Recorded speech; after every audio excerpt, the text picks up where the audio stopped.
Mabuhay! Welcome to Lagim, a Filipino True Crime Podcast. My name is Christine and this is episode 12 on the late Angelo Quinto. Before I start this episode, I'd like to ask you to please follow Lagim on all social media platforms. We are on Instagram at Lagim Podcast, on Twitter at Lagim Pod, and on TikTok at Lagim Podcast. We also have a Lagim Facebook page and discussion group, so make sure that you look that up too on Facebook. If you prefer listening to Lagim on YouTube, then please head to YouTube and look up Lagim there as well. And now to our story. Content warning. This story contains details about police brutality, death, assault, and mental health issues, so please take care of yourself whilst listening.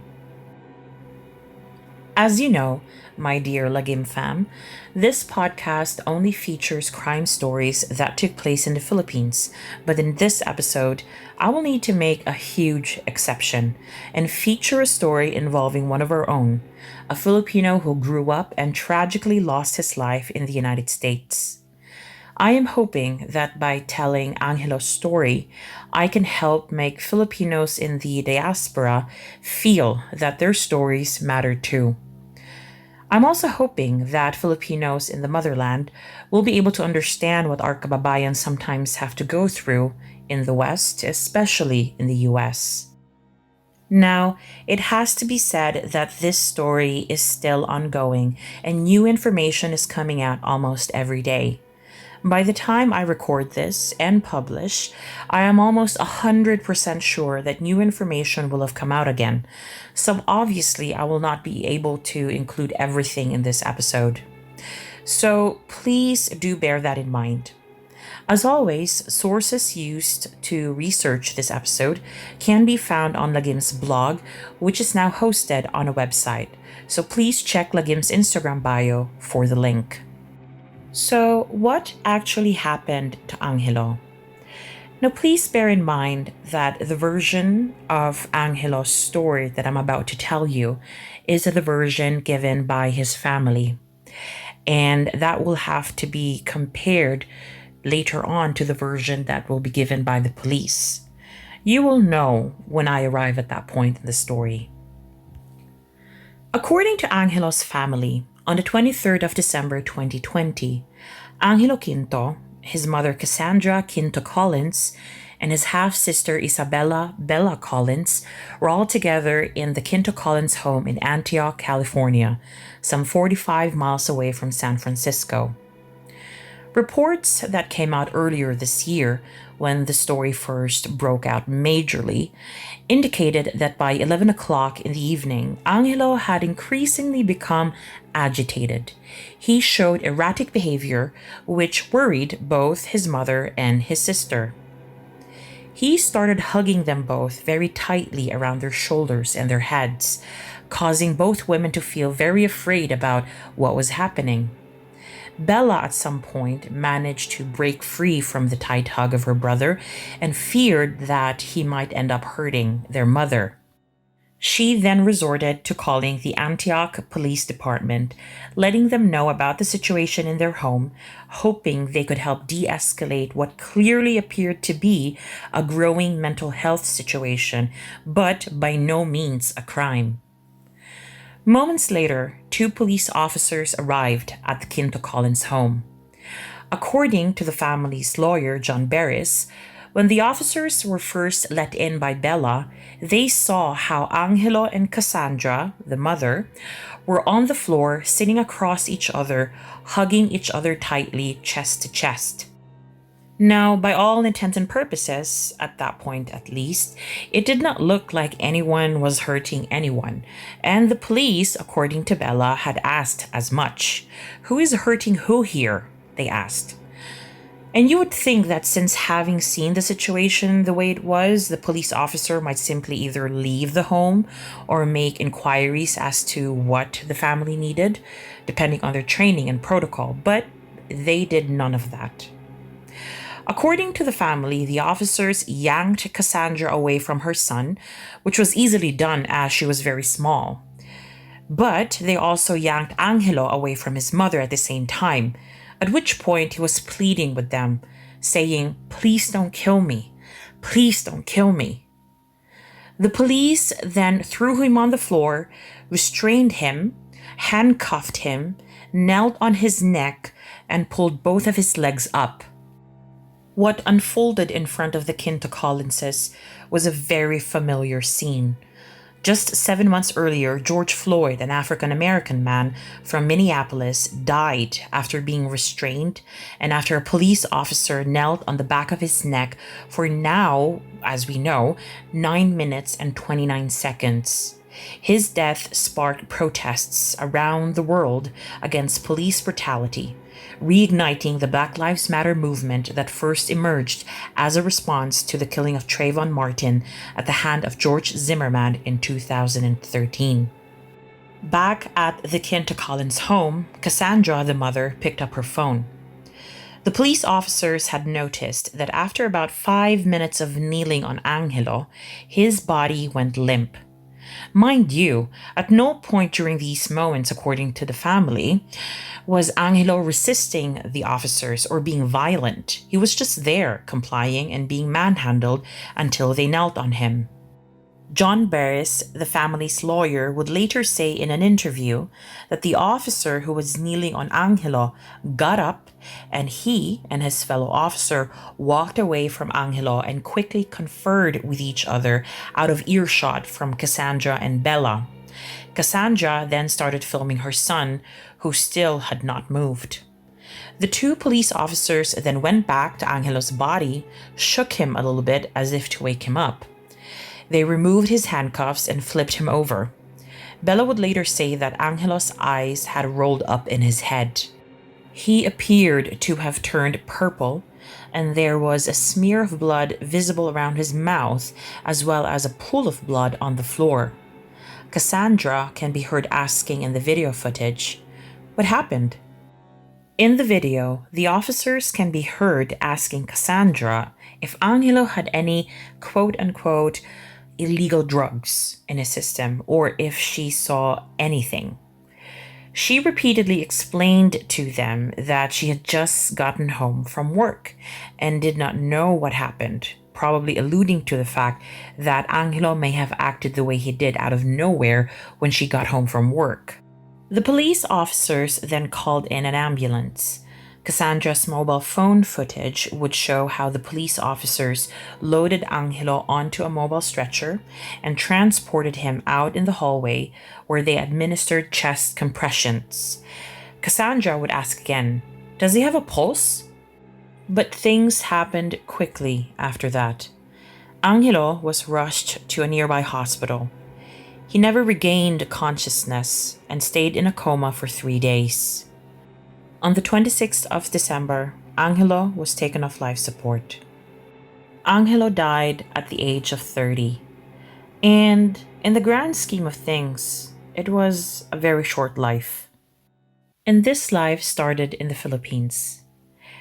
Angelo migrated to the United States with his mother and another brother at the age of 11. He went to Berkeley High School and then to Berkeley City College. He was, by all accounts, an artistic person and tried to pursue this whilst doing odd jobs here and there. He eventually tried to join the Navy during the early years of the Trump administration, but, according to the family's lawyer John Barris, the Navy at that point was not too keen on recruiting Asian Americans, and so Angelo did not get in. He would later try to enlist again and was finally allowed to join. He proceeded to train in Illinois, Chicago, but a food allergy would hinder him from actually getting deployed. So, the Navy medically discharged him and he went back to Antioch where his family lived in 2019. He was not too happy about this. Lawyer John Barris would say that Angelo felt like he had maybe disappointed the family with what happened to him in the Navy. Frankly, he could not do anything about those food allergies, so clearly he was being hard on himself, something a lot of Filipino children of immigrants are wont to do when they do not achieve what they think they should be achieving. So, Angelo pivoted and tried to do some odd jobs again until he found something that he was good at. He was becoming good with computers and was getting into video game designing. But at some point, the Navy notified him that they were willing to reconsider him again for the services despite the food allergy, if he could get that under control. Now, I can only imagine the relief and joy that Angelo must have felt upon hearing that news. But in 2019 and 2020, Angelo was suffering from more than food allergies. Angelo's family would be the first one to tell you that he had been suffering from depression and anxiety since an early age. He was not really officially diagnosed, but the signs were there. Fast forward to early 2020. Angelo had become a victim of mugging, where the perpetrators hit him on the head quite powerfully, causing him to sustain significant head injuries. Since then, Angelo's family noticed how he had changed and had become even more anxious and depressed, but also paranoid and seemingly schizophrenic. And this brings us to the 23rd of December 2020, when Angelo slowly grew erratic and agitated, scared that his mother and sister would leave him, hugging them so tightly that it scared them. According to Angelo's family, he was not violent, but they still called the police thinking they could help them, and what they saw was a difficult and unfolding mental health crisis. The family would later express that had they known that call to the police would end up with their son and brother being dead, they would not have called them at all. So, after the 26th of December, news of Angelo's death would not surface right away. The Antioch Police Department had not released an official cause of death after Angelo was pronounced dead at the hospital. There was no official press release, and the Antioch Police Department would later say that they did not want to publicize what had happened to Angelo whilst they continued to investigate his cause of death and also to maintain his family's privacy. The Quinto family has since expressed their regret in trusting the police at all with these decisions. But the news of Angelo's death could not stay hidden for long. By January, local journalists have slowly but surely started looking into Angelo's case. The local press was also understandably perplexed as to why the police had not made a public announcement about Angelo's death or made public the names of the police officers who attended the Quinto Collins home. The Antioch Police Department eventually made some comments saying that the officers on site, and I quote, didn't use physical force like a taser, pepper spray, baton, or strikes to Angelo's body, and that the officers had already called for an ambulance to place Angelo in a mental health hold when he began experiencing a medical emergency. End of quote. Now, this was quite different from the Quinto Collins' account, as we have already heard in this episode.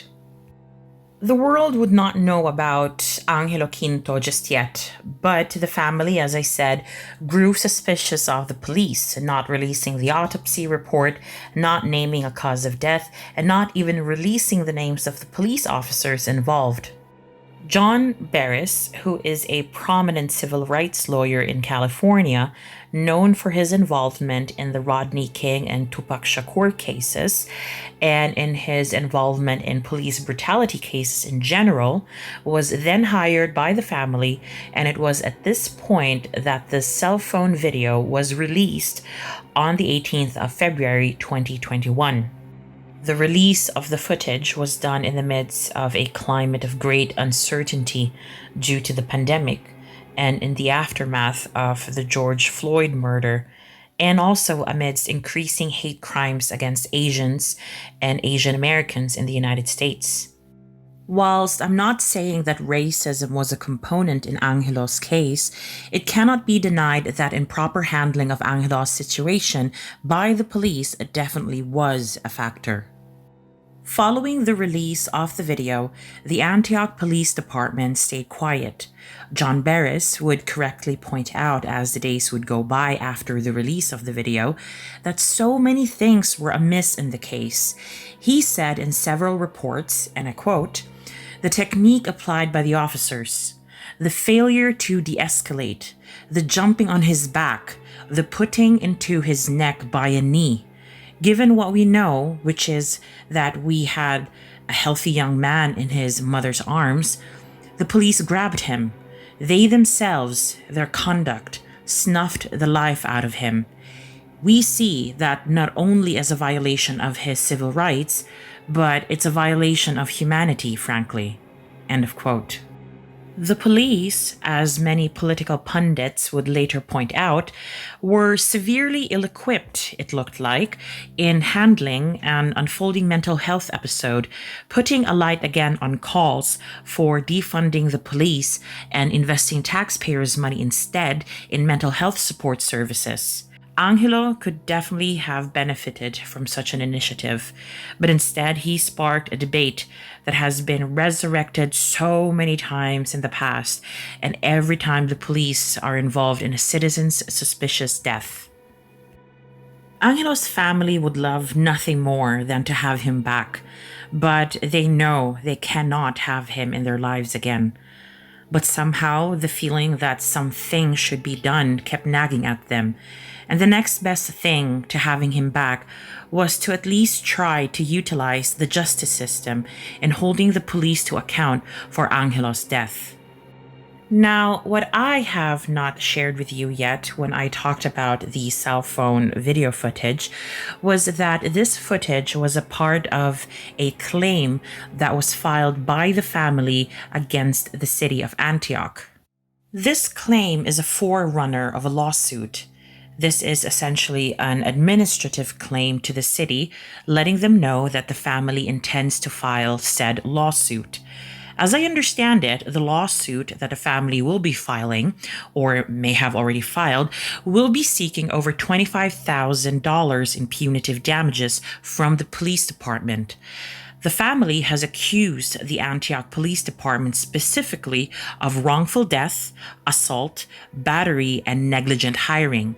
They also accused the police officers involved in the case of breach of duty by putting Quinto at risk of serious physical injury and other offenses.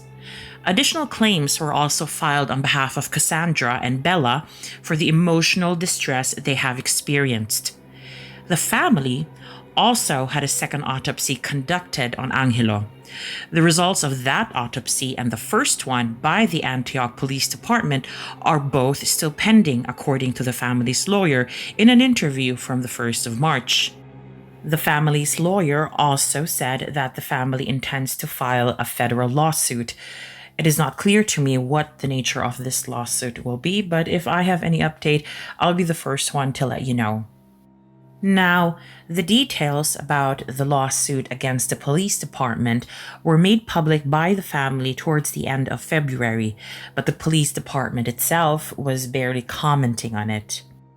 As the days would go on, other questions from the family and from the public would arise that needed the attention of the Antioch Police Department, who has so far declined to comment in depth about the issue. An example of the many questions that arose at that time focused on the fact that the police officers did not appear to be wearing any body cams at all when they responded to the Quinto Collins home. As I understand it, wearing body cams is currently not required of the police officers in Antioch.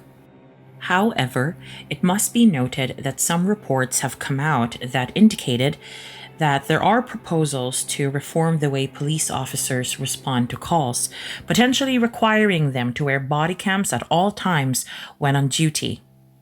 So, I've told you how the police have been quiet so far about the case that has already at this point gained national and even international traction in the media.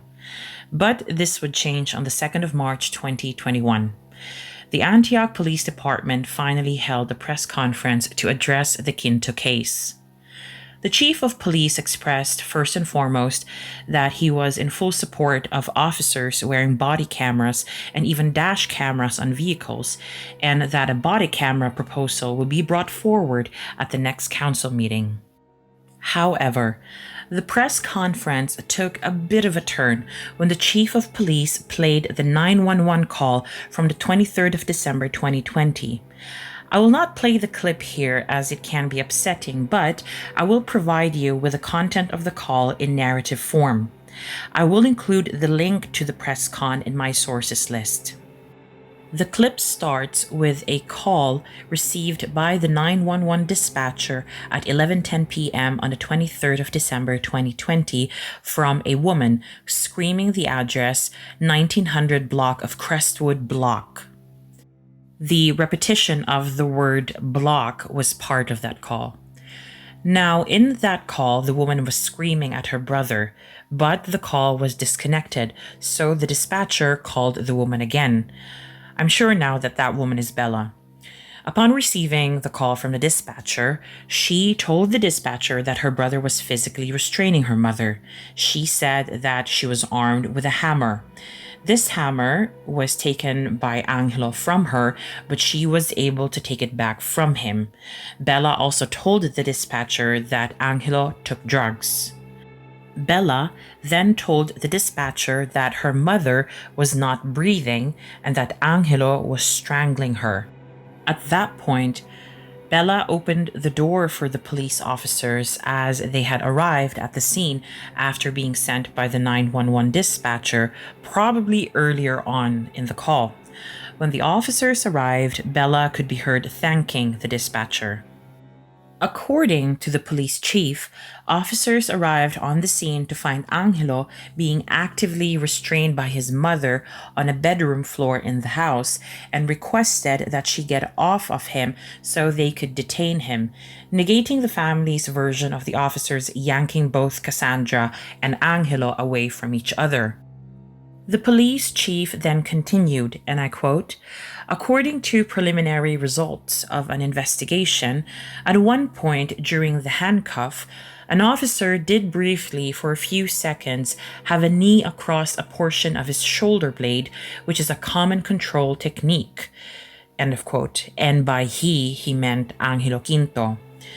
He then continues, and I quote, "At no point did any officer use a knee or any body part to gain leverage or apply pressure to Angelo's head, neck, or throat, which is outside of our policy and training." End of quote. He then said one officer tried to gain control of Angelo's legs as they were, quote unquote, thrashing around. At that point, another officer spoke to Angelo's mother to determine his medical history. Officers determined Angelo was suffering from a mental health episode and called for an ambulance at approximately 11:16 p.m. With two additional officers arriving on the scene at that point and paramedics at around 11:23 p.m. The police chief then continued to say that the medics entered the room and the officers recognized that Angelo had become unresponsive and was potentially experiencing a medical emergency. Angelo was immediately unhandcuffed and paramedics began evaluating him and giving him medical aid. The police chief then confirmed that Angelo was transferred to an area hospital by approximately 11:30 p.m. As per the fatal incident protocol, an investigation was then initiated by the Contra Costa County District Attorney's Office. Later on, Angelo was admitted to the ICU and remained in their care for 3 days before passing away. The police chief released the following details from multiple pathologists relating to their findings. Number 1. Although Angelo had injuries consistent with a struggle with his family and law enforcement, none of these injuries appeared to be fatal. Number 2. There were no fractures of the skull, torso, or extremities. Number 3. A full examination of the neck revealed there was no evidence of strangulation or crushed airway. And number 4, they are currently expanding toxicology testing because they were aware of reported past drug use. The police chief then explained that a public coroner's inquest will provide the medical examiner insight into the medical cause and manner of death of Angelo. A third party investigation is also in process to determine if any violation of departmental policies occurred.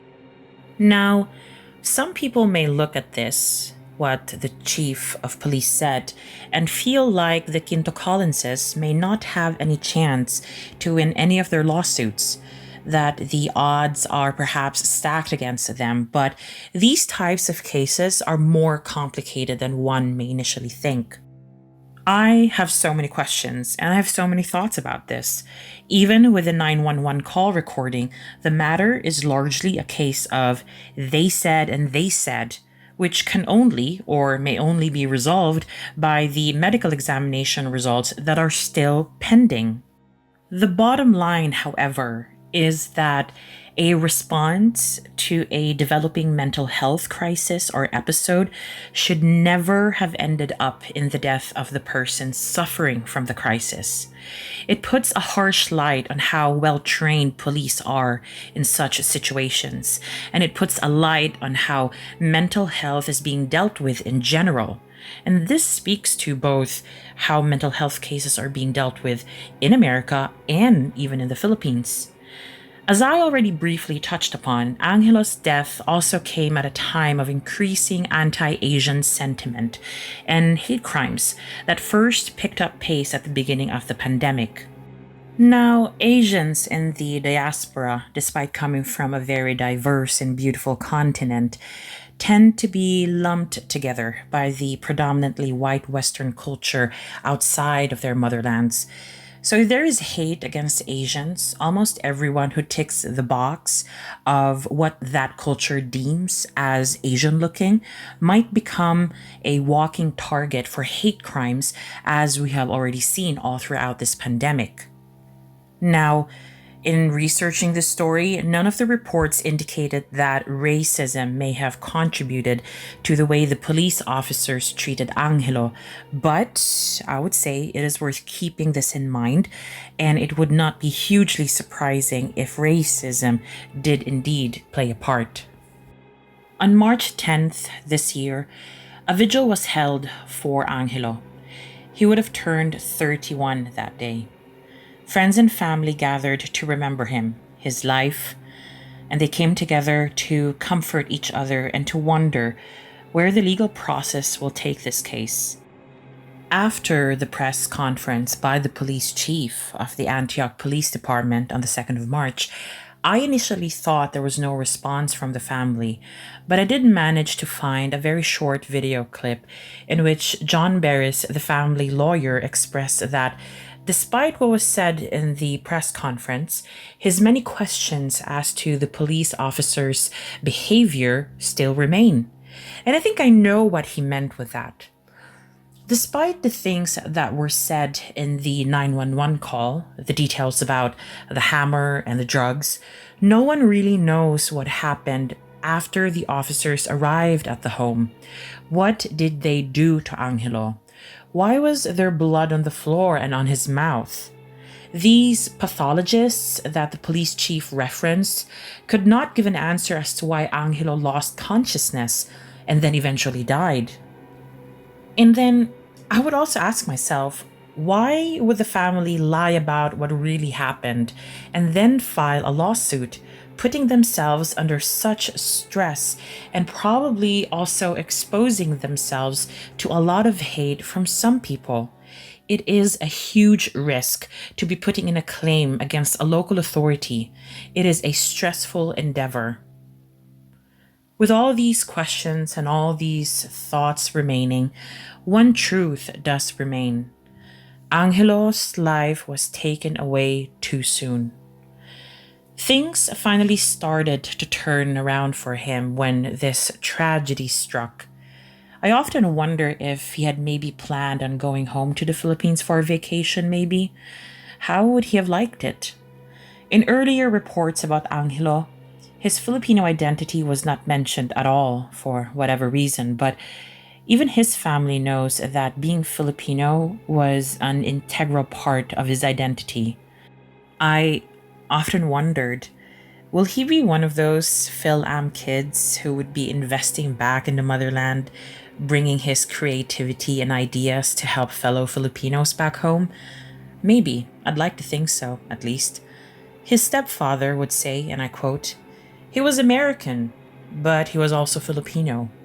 He was deeply impressed by this country, but deeply in love with the Philippines and everything that it meant to be Filipino.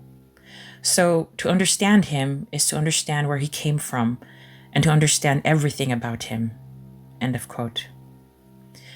With this insight into Angelo, I would like to end this episode. The story is definitely still ongoing, as I said, and I will make sure to update you as the news comes in. I've been following this story since it first broke out around late February, and it made me think a lot about my responsibility as a storyteller. Researching Angelo's story has become sort of an impetus that I needed to finally start expanding the amount of content I put out. Like I already indicated in past episodes, I'm planning to create additional exclusive content that will cover crime stories involving Filipinos in the diaspora. I will hopefully be able to do so and publish this content around May or June, and I will try to publish them on Patreon first, so make sure that you subscribe there. In the end, stories of the Filipinos in the diaspora like myself are also Filipino stories. I hope that with Angelo's story, those in the motherland will gain a little bit of insight and have a small yet helpful peek into the lives of those who are abroad, whether temporarily or permanently. We might have some different experiences due to our geographic locations, but whatever we go through as people will automatically become a part of that global Filipino experience. And now for my podcast recommendation of the week. My podcast recommendation of the week is Late Nights with Luna Manila. This is a podcast hosted by the lovely Luna, who covers very interesting, wide-range topics, and sometimes she interviews equally interesting guests. So better check her out, and here is her trailer.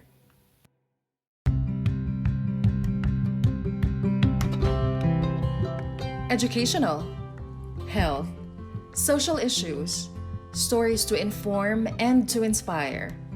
Hi, I'm Luna, and you are listening to Late Nights by Luna Manila. If you want to get inspired, this is your podcast.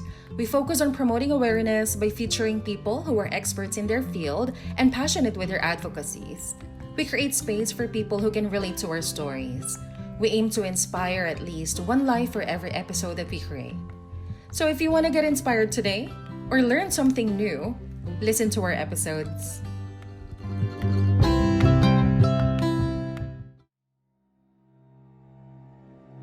And again, thank you so much for listening to this episode. And make sure that you come back in 2 weeks for another Filipino true crime story here at Lagim Podcast. Now, I know I've said thank you a couple times now in this episode, but I want to say it again. Thank you so much for your support, Lagim fam. It has been quite a few exciting weeks here at Lagim Podcast because, as you know, we've reached 10,000 downloads and then 15,000 downloads, which is still quite amazing to me when I look back on it. And really, that is all because of your support. I want to create the best content ever for you, and I will try to do that every 2 weeks for you. I am deeply appreciative of your comments and feedback and all your DMs. And as you know, I always try to comment back and to write back because I value your opinion and I value your feedback. So never stop engaging with me, Lagim fam, and I'll make sure that I will churn out as much quality content as I can for you in order to cover all these stories that deserve a voice in the true crime genre. Have a lovely day. Maraming salamat at mabuhay.